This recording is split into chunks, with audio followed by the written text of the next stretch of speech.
Hello everybody, welcome back to the channel. It is ICR Daredevil back with another episode in our AEW series in TEW9. We're continuing on in the month of October in 2020. We had a lot of crazy stuff happen last week, for sure, including the main event where Adam Cole and Roderick Strong went to a draw with the Lucha Bros. Tonight, we have Cody Rhodes in action. We have Kris Statlander in action, and we have a match between Chris Jericho and Dezmond Xavier. That's all we know ahead of time. But it's going to be an interesting night. It might be an interesting night here on Dynamite this week. We're going to dive into things. In front of... Oops. I'm going to dive into things as soon as I take care of that. Okay.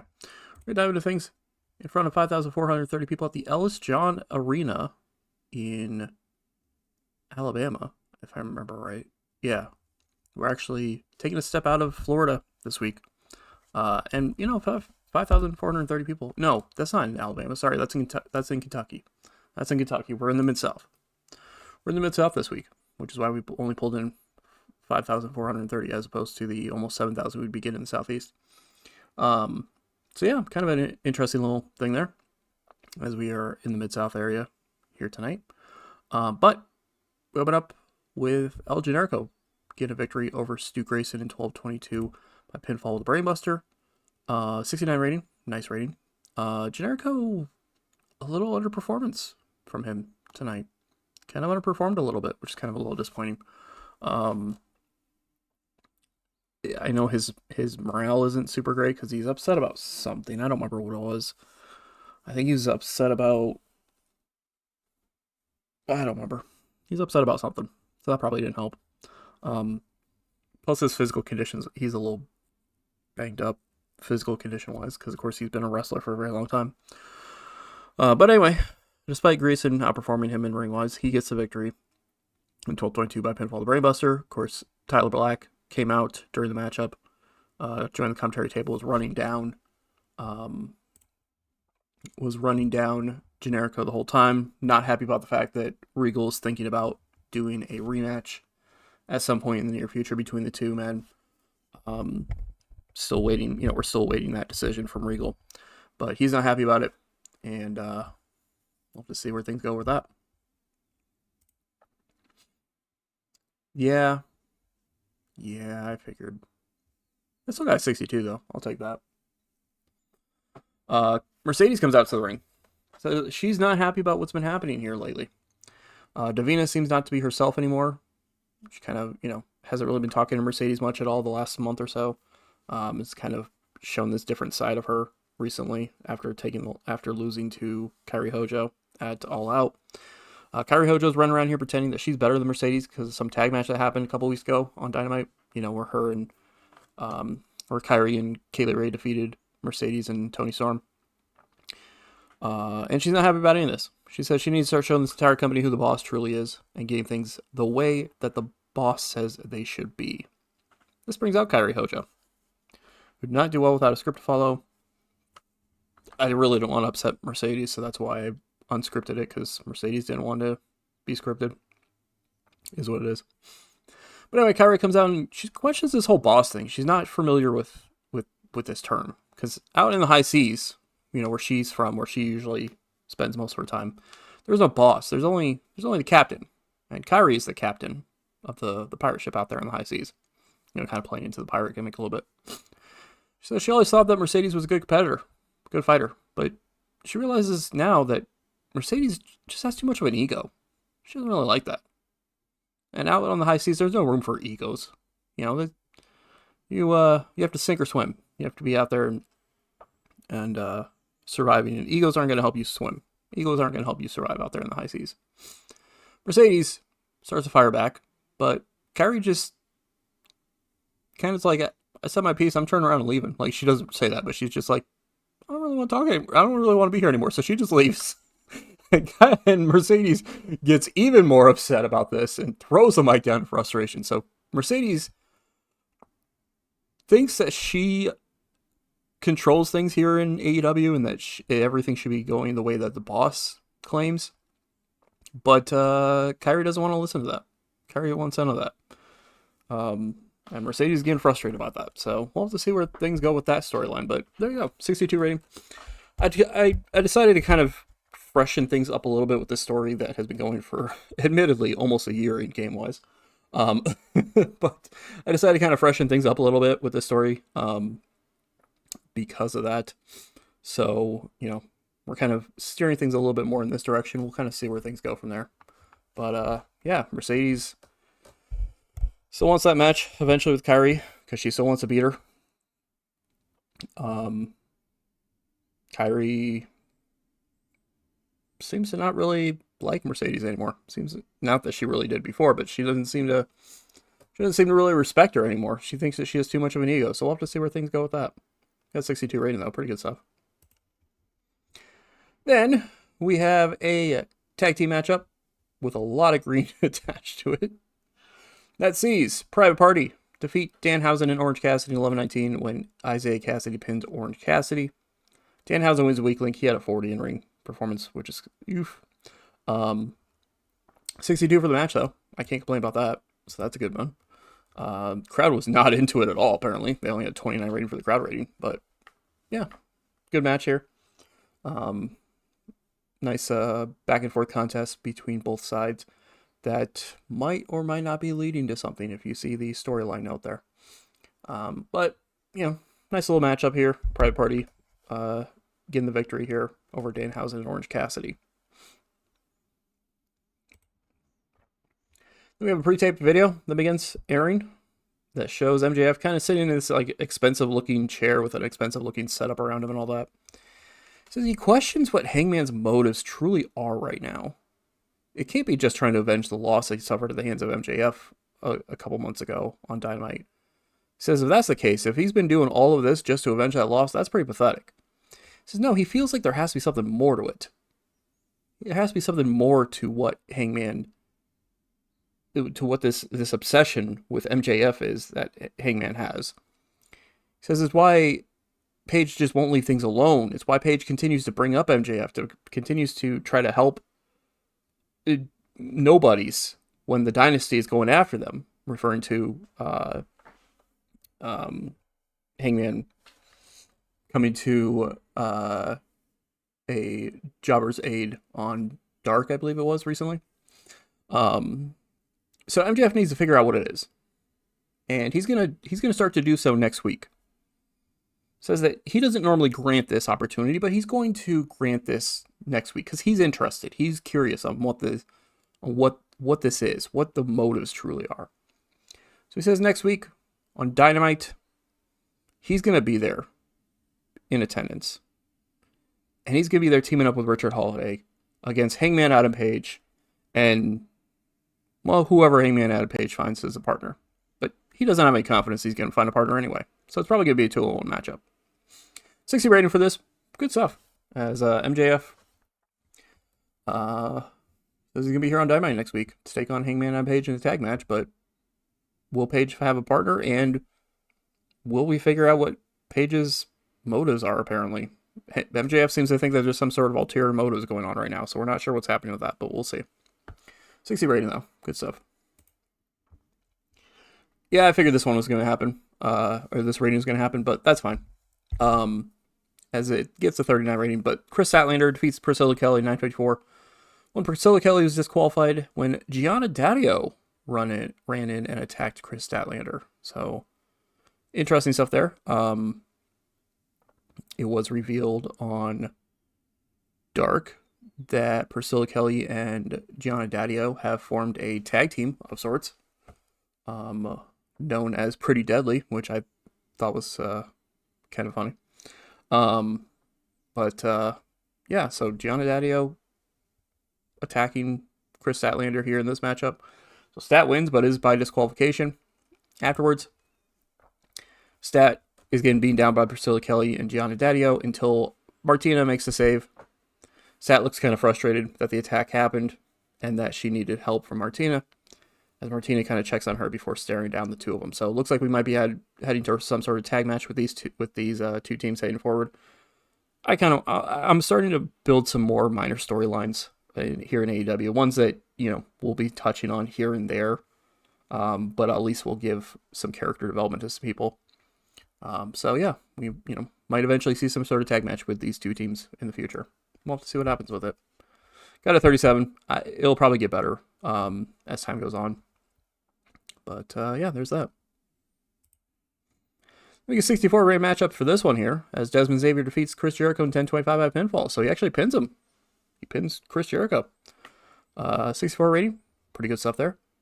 57 in-ring performances from both of them there. Yeah, not much to say about it. It was just a good back and forth match that Xavier ended up getting the victory in. Afterwards, Xavier celebrating the victory until he notices Jericho kind of on his feet looking at him. After a few moments, Jericho extends a hand out, and Dezmond kind of, looks at the hand, looks around at the crowd a little bit for a few minutes, not really wanting to trust Jericho. But he does end up shaking his hand anyway. And Jericho raises Dezmond's hand before leaving the ring. So, Jericho wanted, he's trying to find a protege or a partner of some sort. Couldn't really find it with Dezmond here, but he was able to, have a match with him. Took a loss, but showed respect afterwards. So we truly might be seeing a different Chris Jericho here in AEW right now. We truly might be seeing a different one where he's actually respectful to people instead of what we saw for the first year or two of the company's existence, where it was, the inner circle and being disrespectful and all that kind of stuff. So we'll have to see what happens. The way Brian Cage come out and basically just squashes Mansoor in 556 by pinfall to discus lariat, 63 rating. Cage was really off his game. That doesn't help out, but basically just, hey, remember this guy who has a shot at the world title sometime in the next year, or not next year, sometime between now and Revolution? Yeah, he's here, and he's still out here beating the hell out of people. Do not worry. Spoilers, or slight spoilers, he is not going to be completely forgotten about. Don't worry. But, yeah, he just gets a quick squash victory here. Afterwards, we go backstage. Kenny Omega standing by. Got a 69 rating for this promo. Nice. Good stuff. He's standing by backstage. He kind of wonders just where Adam Cole's priorities really are right now. He says that Cole claims that he wants to take care of Omega. He wants to beat Omega. He wants to get revenge for Bullet Club or whatever he's whining about recently. But then in the last couple weeks, him and Roddy Strong have started to team up, and now they seem to be focused on the tag titles. I mean, granted, they didn't pin the champions, the Bucks, recently, but Cole seems to be focused more on that right now. He seems to be more focused on getting a shot at the tag titles than facing Omega. The problem, though, is that in what happened over the last month or two, Omega wants a piece of Cole. He wants Cole focused on him because he wants to beat him and prove to him that Adam Cole is not on Kenny Omega's level. So he says, next week on Dynamite, Cole, Roddy, you two find that partner you were supposed to have before. Because it's time to have that match that was supposed to happen before the two of you attacked me and led to that tag match. It's time for the two of you and whoever you get as a partner to take on all three members of the Elite. So it looks like we are going to get that 6-man tag match next week on Dynamite that was originally supposed to happen a few weeks ago. If you remember back a few weeks ago on Dynamite, it was supposed to be Adam Cole and two partners of his choosing teaming up against the Elite. But Adam Cole and Roderick Strong attacked Kenny Omega earlier in the night. So it led to just a tag match, which is where Cole and Strong pinned the Bucks, which is what led to Cole and Strong focusing on the tag titles right now, apparently. So, time to have that 6-man tag match next week on Dynamite. So that should be a pretty good matchup there. Then we have tag team action in our women's division that gets a 62 rating. What in the hell happened there? Sorry, I got a little distracted by the fact that two of the people in this matchup really underperformed. It was just inconsistency. That's disappointing. Figured Toni Storm and Mia Yim would be doing better than that, but whatever. Nevertheless, in a decent matchup, tag team action, Mia Yim and Toni Storm actually pick up the victory over the current AEW Women's World Champion Alexis Kaufman and the woman with a shot at that title, over the next few months Kaylee Ray in 1305 when Toni Storm pinned Kaylee Ray with a strong zero after Kaylee Ray and Alexis Kaufman had some miscommunication. It's one of those things where Kaufman ended up accidentally hitting Kaylee Ray. Mia Yim knocked her out of the ring, and Storm was able to take advantage, hit the strong zero, and get the victory. 62 rating for the match. Good stuff there. So, Toni Storm and Mia Yim get a impressive victory. I wouldn't say that they're going to be tag partners heading forward, but it's more just, here was two, pretty good women who are, heels, I guess, going up against these two. Toni looking pretty impressive so far here in AEW. Mia Yim trying to get things back on track for herself. She's been recently trying to get herself into the top 5 of the women's title rankings. And, I would say that the two of them getting a victory over, even if it was in tag action, and even if they didn't pin the champion, I would say getting the two of them getting a victory over the current champion and the woman with a shot at the title should pretty much get them into title contention, honestly. But yeah, there's that 13-minute matchup. Got a 62 rating, which is pretty good stuff there. Afterwards, Kaylee Ray has some words for Alexis Kaufman. She is not happy, as Alexis seemingly tries to apologize. Ray looks frustrated with what happened, walks off, as Kaufman also kind of looks frustrated, but in a kind of different frustration. Like, it was more of like a, God, I can't believe that happened. I'm frustrated with that, why that happened, all that kind of stuff. So at Brookside not here this week to kind of calm things down between the two, so we'll have to see when it's happening with that. But yeah, it's, got to start teasing the eventual match between the two of them. But yeah, it's kind of a interesting thing here as we eventually will end up with a match between these two for the women's championship. But they seem to be having some issues with their respect. They might be respecting each other, but they seem to have some issues recently with whether they can work as a unit of some sort. And then our main event gets a 75 rating. Good stuff. I was a little worried about putting this in the main. But I'm glad I did. As it about that good wrestling, DC reaction from the crowd, Cody Rhodes defeats Dark Order's The Blade in 14:26 with a pinfall to Crossroads. 74 from Cody, 59 from Blade. I figured, Blade would make a good opponent for him because Blade really hasn't lost a whole lot of matches here in AEW. So he could be seen as a viable opponent for Cody. But, after almost 14 and a half minutes, Cody was able to get the victory with Crossroads. 75 rating. Good stuff from there. Interesting thing to note, that is. I can't say my words right now. Our AEW World Champion Jay Lethal came out during the matchup and joined the commentary table, which was kind of like a, what's he doing here thing. Now, granted, Cody has been talking about wanting to get to the world title here soon, but we weren't expecting Lethal to have been paying attention to him. But Lethal did. He joins the commentary table, though, but he doesn't say anything. He doesn't actually say anything to, Excalibur and Shivani and Taz try to talk to him, and Lethal just sits there. He doesn't say anything. He was intent on watching the matchup that Cody won. Afterwards, 76 rating. Lethal didn't do well without a script to follow. Alright, fine. I couldn't do it in non-speaking because they're not really talking much, but because it would have been penalized even more, but whatever. Anyway, after Cody's victory, Jay Lethal gets up from the commentary table and gets the attention of Cody. Kind of raises the world championship up in the air as Cody kind of stares him down. So it's one of those things where, Lethal's up on the stage, Cody's in the ring, kind of have a stare down between the two of them there. Lethal starts to head down the ramp as the crowd kind of gets excited. They're like, oh, we might get Lethal versus Rhodes. Everybody gets excited. And Lethal gets down to the bottom of the ramp, and he kind of loudly shouts out, "You're not worth my time," before slowly backing up. Cody just kind of stares at him until he gets attacked from behind by Brian Cage. The crowd boos as Lethal then decides to enter the ring and yells at Cody.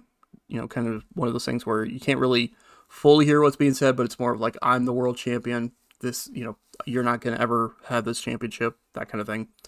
He tells Brian Cage to attack Cody Rhodes some more, but Brian Cage, they have kind of this like loose partnership association with each other. But it's very loose. And so Cage, Cage isn't necessarily like doing whatever Lethal says. And at the same time, Cage seems a little bit more distracted with the championship that Lethal is holding, that world title that he has a shot at sometime in the next few months. Lethal's like, well, hold on. Just trying to tell him, kind of backing off a little bit. Being like, focus on him, go attack him. But Cage doesn't really seem to be paying attention, as Lethal quickly leaves the ring, realizing he doesn't want a piece of Brian Cage. As Brian Cage ends Dynamite standing over a fallen Cody Rhodes while kind of staring at the World Championship sitting on the shoulder of Jay Lethal at this point. So 76 rating, as it seems like we might be in for a little bit of a interesting development here with this. Cage not necessarily wanting to do the work of Lethal because he's more focused on trying to get that world title. Cody obviously wanting the world title at this point. So it's going to be kind of interesting to see where Jay Lethal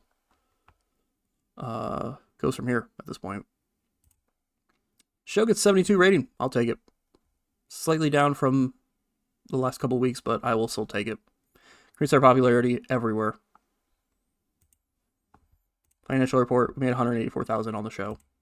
Popularity, wow, we actually went up a full point in all of America except for the Southeast. So we made up the point that we lost recently, I think. No, we just went up a full point. Never mind. So that's good. I'll take that. Everywhere else went up at least part of a point except for India. We don't have coverage in India. I don't know if there's actually any channels in India at this time. But yeah, pretty good Dynamite there as we continue to build up the company and feature all the stuff we're doing all that. I'm going to be doing a little bit of trimming of the roster because in the process of booking Dynamite and looking at the storylines and how things are playing out, I realized that I have a few too many people who I'm just never really doing much with anymore, other than just, here's somebody I can put in this matchup to make it at least a decent matchup. So you might be no longer seeing some people heading forward. I'm not really going to go over that too much, but if you haven't seen anybody in a while, that might be why. Granted, I'm also not showing Dark, and Dark seems to be where a lot of people are getting work right now as well, but yeah. Maybe I will go over it when I actually go through the cuts, because I haven't actually made the cuts yet, but maybe I will go over like a few of the people we are letting go. But yeah, there's some people who it's just like we have a lot of people who are, it's like, yeah, we can get good performances out of them in the ring, but I don't really have anything for them. And we have a lot of other people who we can also get good performances out of. Like, for example, it's not somebody who's being cut, but like, for example, like Orange Cassidy. Like, Orange Cassidy is getting better, and I want to use him a bit more, but I have so many people higher up that it's like, I don't really have the room for Orange Cassidy to move up the ladder, so to speak. So it's like, I got to figure out, stuff like that. But yeah. Switch it back over here. Dynamite, 1.7 million viewers. Great to see there. NXT had a 63 with just under 1.2 million viewers. Boy, howdy, that's a main event.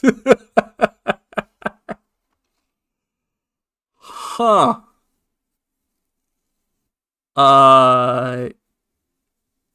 Yup.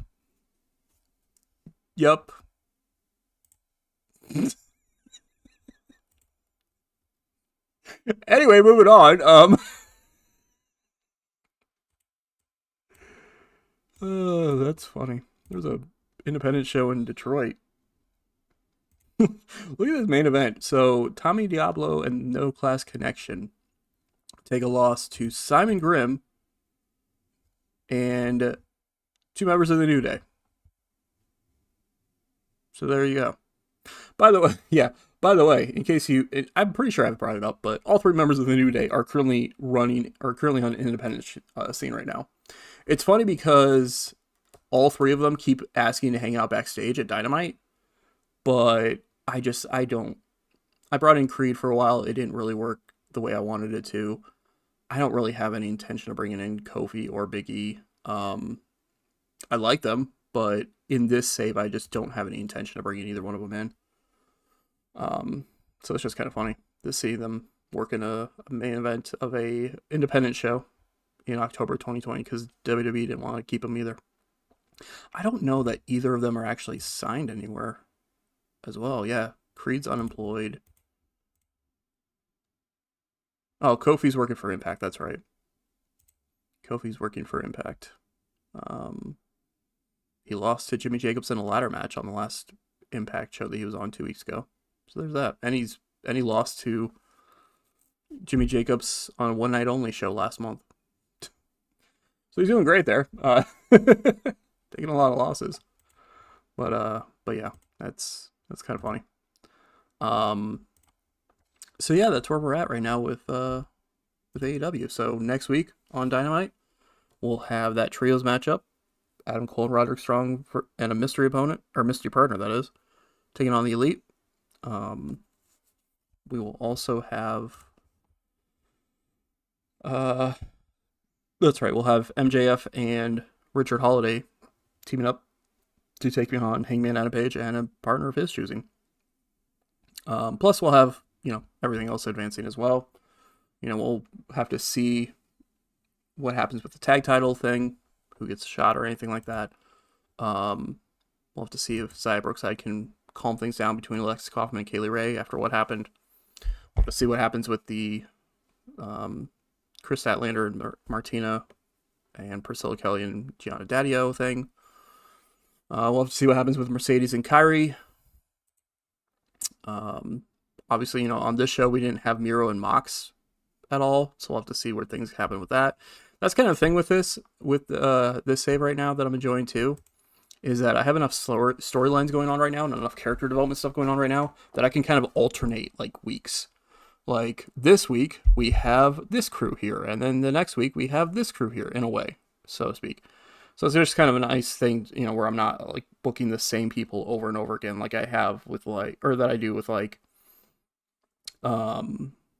TNA save, for example. Like, even when the Bound for Glory series isn't going, it seems like I'm booking a lot of the same people pretty much every single week. Whereas here in AEW, like, we have so many talented people and so much storylines going on that I can just do this storyline advancement and then take a week or two off from it and then come back to it and it's still really hot and still really good and all that. So, but anyway, thank you all for watching. Definitely appreciate it. We will have to find out what happens next and kind of go from there. Right now, Revolution is still set up as the next big pay-per-view, but we'll probably be doing a special Dynamite here probably soon. I'm considering doing one of I don't think it falls directly on it, but I'm considering kind of doing like what they did in real life just recently, where it's kind of like a Fright Night Dynamite thing or something like that, where it's like Halloween related, where we do some sort of special event for Dynamite kind of thing. So I'll be considering that. We'll see what happens. But that's going to do it for me. Thank you for watching, and we will catch you in the next video.